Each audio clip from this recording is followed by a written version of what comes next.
We are learning more tonight about a deadly police shooting in Stockton. It's the first in our area since massive calls for police reform. CBS 13's Ryan Hill is live in Stockton on this with a look at the changes the department is working to make. And he spoke with the chief, Ryan.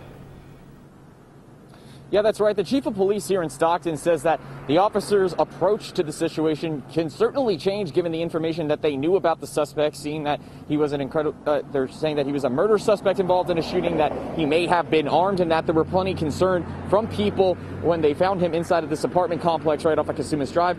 But the chief tells me that they have been using de-escalation training to prevent other situations from being tragic. I was shocked that it was just right here where we are, you know, in Trinity, in a gated community.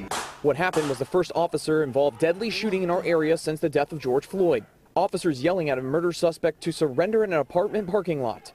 He backs up towards one of the officers and then Stop what you're doing, da-da-da-da, and then pretty much started hearing gunfire. CBS 13 sat down with Stockton Chief of Police Eric Jones to peel back the layers on what happened and how it played into the efforts to make changes that keep incidents from leading to a lethal conclusion. Clearly, when officers know and have identified this individual and are attempting to apprehend him, they have to factor in all of that information, that this is an extremely violent individual who is armed, has been armed, was armed.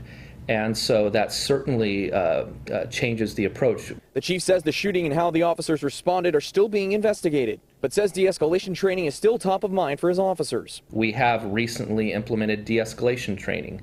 And so, you know, there's a scale. So what that means is if the officers are posed with a situation, and let's give an example where someone's not resisting, well, then we shouldn't be using force on a person who's not resisting. The chief says officers are using these new, more peaceful procedures during protests calling for police reform, but they are ready to pivot depending on how each incident unfolds. If we had large groups that were going out to the street and then vandalisms begin to occur, well, then we tier in and we level in that level necessary. And then the moment, for example, it becomes peaceful again, we'll tier back. That's just an example of a scale of force for a large demonstration or on an individual basis.